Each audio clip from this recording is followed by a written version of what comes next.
오늘 온난화에 대해서 이야기를 할 건데, 온난화에 대해서 두 가지 이렇게 의견들이 있으세요. 지구가 활활 타는 것처럼 온난화 때문에 지구가 곧 망한다라는 그런 의견들이 있습니다. 또 그리고 반대편에서는 온난화는 사실이 아니다라고 이야기하는 경우들이 많습니다. 어떤 새로운 물건을 팔거나 강한 규제를 줘가지고 도상국들을 또 규제하려는 게 아니냐라는 의견들이 있습니다. 그래서 온난화가 있다라고 하는 그 입장에서 보면은 점점 지구의 온도들이 약 1.2도 정도 계속 올라온 것들을 볼 수가 있습니다.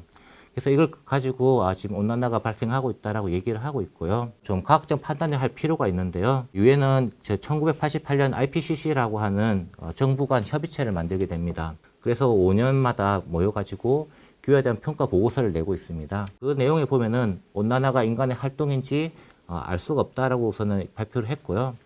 그리고 2020년이 되었어야 비로소 이제 온난화가 인간의 활동이 100% 맞다라고 확실시 되었기 때문에 실제로 이제 온난화가 인간의 활동이라고 밝혀진 것은 고작 2년밖에 되지는 않습니다. 그래서 이 보고서에 보면은 지금까지 인간의 활동으로 인해서 온난화가 일어난 것이 명백하고 라는 걸 밝히고 있는데, 근데 앞으로 어떻게 흘러갈 것인지에 대해서도 과학적으로 잘 예측하고 있습니다. 기존대로 계속 우리가 화석연료를 쓰게 된다 그러면은 금세기 내에 4.1도 정도가 이제 상승할 것을 보고 있습니다. 그리고 현재의 그런 어떤 정책들을 지켜나가면 2.7도 정도가 올라갈 것을 보이고 있고요. 그래서 온난화에 대해서 그런 영향도를 좀 보자고 하면은 열대 지방에 여행을 가보게 되면 산호들이 이렇게 백화 형상들이 발생하는 것들을 볼 수가 있습니다. 과거에서는 왼쪽과 같이 산호들이 잘 살아 있는데 지금은 오른쪽 같이 빠르게 죽어가는 모습들을 볼 수가 있습니다. 그래서 1.5도 정도만 올라가지만 이렇게 많은 기후의 변화가 있는 것들은 지구가 70%가 거대한 바다로 형성되어 있기 때문에 이런 기후 변화에 큰 영향을 줄 수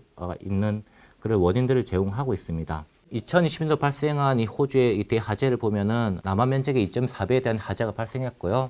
그리고 110조에 대한 피해가 발생했습니다. 그리고 역사적으로 첫 기후 난민으로 이제 기록되고 있는데요. 이러한 부분들이 좀 무서운 점들은 이 산불들을 우리가 막을 수가 없다라는 점입니다. 이런 기후 변화는 단순히 한번 발생하고 끝나는 것이 아니라 이런 산불로 인해서 많은 연기가 발생을 했기 때문에 이런 오존층 파괴라고 한다라든지 화재로 인한 상승 기류와 재로 인해서 많은 우박들이 발생하는 2차 피해가 발생하는 것들을 볼 수가 있습니다. 지금까지는 과학적 판단으로서 지금 온난화가 인간의 활동으로서 나타난 것들이 분명하고 그에 대한 현상들이 어떻게 나오고 있는지를 말씀을 드렸고요. 그리고 우리가 금세기까지 1.5도 이내에 온난화를 막기 위해서 어떤 목표를 가지고 있는지 이미 나와 있는 실정들입니다. 그래서 우리나라에 보면 이것들을 이행하기 위해서 여러 가지 정책들이 있는데요. 하지만 2030년까지 이 40%를 저감하기 위해서는 좀 쉽지는 않습니다. 현재 친환경 에너지와 기존의 석탄 화력을 비교를 해보면 오히려 더 싼 경우를 볼 수가 있고요. 이런 많은 투자들이 기술력을 발전시키고 실제로 온난화를 막고 있는 모습들을 보고 있습니다.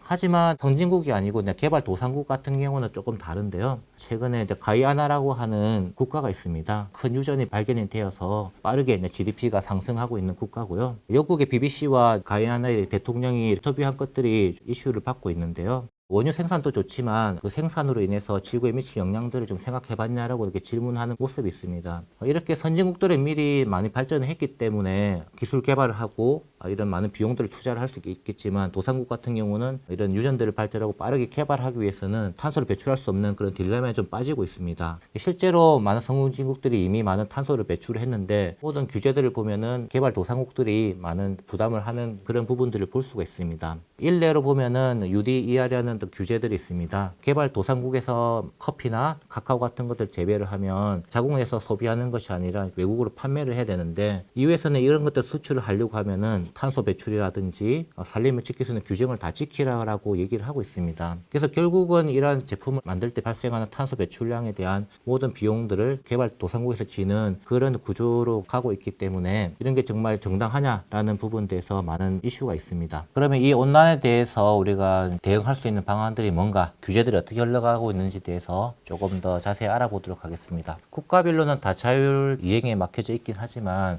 이게 좀 강제 규정으로 돌아가는 섹터들이 있습니다. 그게 이제 항공과 이제 선박 같은 경우는 전 세계로 돌아다니기 때문에 나라별로 규제하는 것이 아니라 해양 같은 경우는 이제 국제해사기구에서 강하게 규제를 하고 있는데요. 그래서 국제해사기구에서도 이 1.5도 패스웨이를 따라가기 위해서 정책들을 만들었습니다. 2050년까지 이제 해운 섹터에 대해서 완벽하게 탄소 저감을 달성하겠다라는 목표를 세웠고요. 이 규제는 자유 규제가 아니고 강한 시장 기반의 조치들이 막 들어가게 되는 규제들인데요. 기존에는 이제 탄소 배출량을 이제 보고를 하라는 규제들이 이제 막 들어왔습니다. 현재 나와 있는 규제를 보면은 EDI라는 규제가 있습니다. 이거는 조선소의 제품 단계에서 규제를 하게 되는데요. 처음에는 우선은 보고를 하라는 보고 시스템들이 있습니다. 배에서 어떻게 탄소 배출량을 했는지를 기록을 하고 보고를 하라는 규제들이 있는데, 그게 이제 국제적으로 통용되는 IMO DCS라는 규제가 있고, 그리고 유럽에서만 통용되는 그런 보고 체계가 있습니다. 그래서 두 규제를 가지고 해운사들은 탄소 배출량들을 다 기록을 해서 매년 보고를 해야 되고요. 그다음에 이 보고가 한 것들이 맞는지 검증을 하고 앞으로 어떻게 규제들을 만들어 나갈지를 연구를 하게 됩니다. 그리고 이런 규제들이 포세이돈의 원칙이라고 해서 선박 같은 경우는 되게 비싼 자산이기 때문에 대부분 금융을 일으켜서 선박 운영을 디자인하게 됩니다. 여기서는 등급이 낮은 선박에 대해서는 우리가 금융을 해주지 말자라고 하는 협의가 돼 있기 때문에 이 규제를 지켜나가지 않을 수가 없는 그런 배경들이 마련되어 있습니다. 그러면 우리가 실제로 탄소를 어떻게 줄일 수 있을까라는 부분에 대해서 알아보도록 하겠습니다. 탄소를 아낄 수 있는 방법은 세 가지입니다. 첫 번째는 줄이는 것입니다. 두 번째는 아예 배출을 하지 않는 방식이 있습니다. 그리고 세 번째로는 배출한 만큼 후처리를 하는 방식이 있습니다. 마지막은 이제 해양과 관련돼서 어떻게 탈탄소를 이뤄가실 수 있는지에 대해서 사례들을 알아보도록 하겠습니다. 해양이 차지하는 부분들이 꽤 많습니다. 70%가 넘고, 그리고 아직까지 개발이 안 된 부분들이 많기 때문에 많은 잠재력을 가지고 있는 것 같습니다. 친환경 발전들 전체적으로 보면은 풍력과 태양광 같은 경우는 이미 이제 하석 연료에 대해서 비용 구조를 많이 뛰어넘었어요. 경쟁력 충분히 갖춰가고 있고요.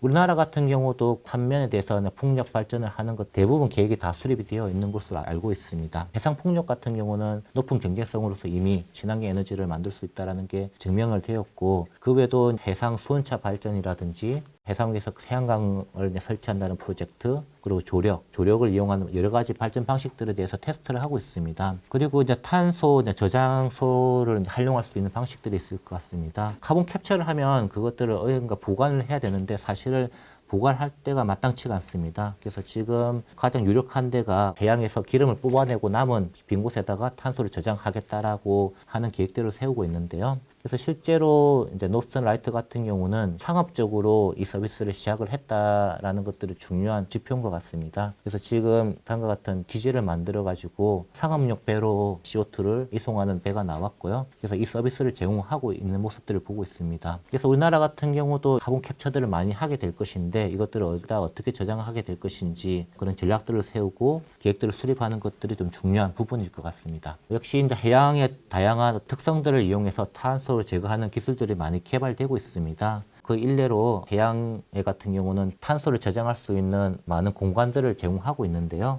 이것들을 좀 가속하기 위한 기술들을 많이 개발하고 있습니다. 약품 처리를 해가지고 이것들을 탄소를 많이 캡처를 할 수 있는 기술 개발들이 많이 이루어지고 있고요. 역시 톤당 100불 이하의 경제성을 확보하기 위해서 기술들을 이렇게 확보를 하고 있는 모습들을 볼 수가 있습니다. 그리고 최근에는 바다 이 생물체를 이용해서 탄소를 포집하는 그런 기술들도 많이 제한되고 있습니다. 다시마 같은 경우는 하루 61cm로 빠르게 성장하고 있고, 탄소 흡수를 하는 능력들이 좋기 때문에 이런 특성을 이용해서 다시마들을 키워가지고 다시 심해로 깔아앉히는 방식으로 탄소 포집하는 기술들이 나오고 있고요. 상업적으로 계속 서비스를 하고 있는 모습들을 볼 수가 있습니다. 앞으로도 다양한 기술들이 나와서 탈탄소에 필요한 솔루션을 제공할 수 있지 않을까라고 생각하고 있습니다. 여기까지 강의를 마치도록 하겠습니다. 감사합니다.